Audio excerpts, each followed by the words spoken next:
What advice would Sam Heughan and Katrina Balfe give their pre-Outlander selves? What item did Sam accidentally lose during a steamy scene? And what rule does Sophie Skelton occasionally secretly break? If there's one truth every Outlander cast member learns quickly, it's this: forget about sleeping. Your night is yours on set. The producers insist on authenticity, meaning real night scenes, not CGI darkness. Sam and Kate were asked in an interview with Variety what advice they would give if they could go back to the day before filming began. They didn't even blink. Go to sleep, you'll never sleep again. Kate said it with a laugh, but everyone on set knew she wasn't joking. The night scenes were grueling lengthy, and sometimes downright boring. Some years, some actors even missed San Diego Comic-Con because they had to film all night in Scotland's unpredictable weather. Sam regularly tweeted updates from the night set, usually about rain waiting, then more rain. Summer nights enduring, winter nights, total misery. And that brings us to another Outlander survival skill: getting used to the bitter cold. Rain, wind, freezing temperatures, remote filming locations without electricity. The Outlander cast has endured it all. In an interview with Entertainment Weekly, the four main actors and co-producer, Meryl Davis, reminisced about the coldest days on set. Kate singled out the heartbreaking scene at the train station where Claire says goodbye to Frank. "I've never seen a group of people look more miserable." Sophie recalled Jamie attacking Brianna to help her understand that she couldn't stop on it.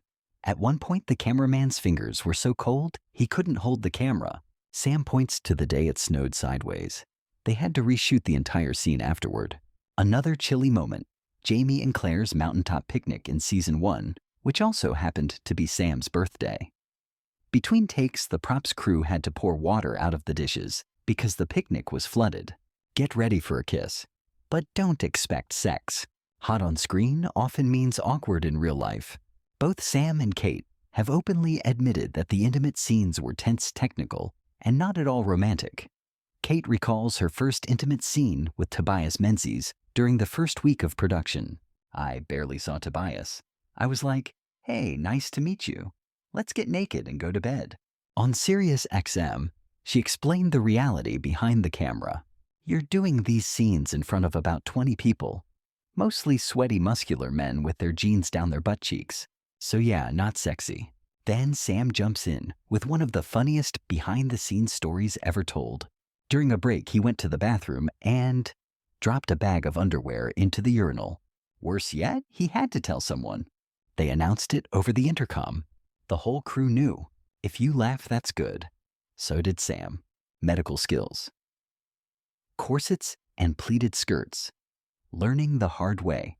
Kate actually learned real surgical techniques for the show. Their consulting physician, also named Dr. Claire, taught her everything from how to properly hold a scalpel to how to tie a knot with one hand for medical authenticity. But Kate's biggest challenge: corsets. No zippers, no Velcro, just proper 18th century laces, which she tightened every morning. She described the feeling as not being able to breathe, move, or even express emotions properly. But the corsets taught her something important: how constricted women were back then. Sam, meanwhile, had a much easier time. He loved the freedom of wearing pleated skirts and said they made horseback riding surprisingly comfortable. Hair, makeup, and rules.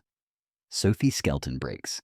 Sophie Skelton was born a brunette, not a redhead like Brianna Fraser. The team initially tried to dye her hair, but it turned out to be a disaster. "It came out like straw," she told Town & Country.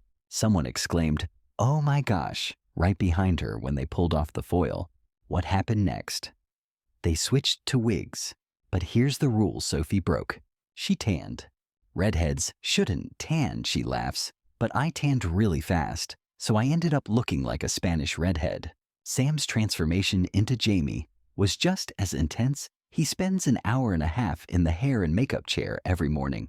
His naturally blonde hair used to be dyed, but the process was so horrible that he now enjoys wearing wigs. Social media? Blessings and curses. Every actor for her mental health. The contract fine print. 7 years of commitment. Sam and Kate signed 7-year contracts before filming even began. Sam said, "They told us it's an American series, 7 seasons. And you think, yeah, sure, that'll never happen. Yet here they are, still grateful, still committed. When a lead gets sick, producers try to reshuffle the schedule. But it doesn't always work." Kate once had to fly back to Glasgow the same day she completed the London Marathon and film the next morning. Secrecy schedules and other projects, the cast must maintain strict secrecy until the studio makes announcements. After her audition, Sophie heard nothing for a year and assumed she'd failed, only to later learn Brianna simply wasn't ready to be introduced yet. Even after getting the part, she had to lie about why she was in Glasgow. Despite the intense shooting schedule, Sam and Kate still squeezed in other major roles. Sam Bloodshot, the spy who dumped me; Kate Ford v Ferrari, and the voice of Tavra in The Dark Crystal. They filmed all of these in the slim gaps between Outlander seasons. Why is the Outlander cast so great? Because they work harder, freeze longer, sleep less, and give more of themselves than most fans will ever know. Let us know your thoughts, and as always, stay awesome.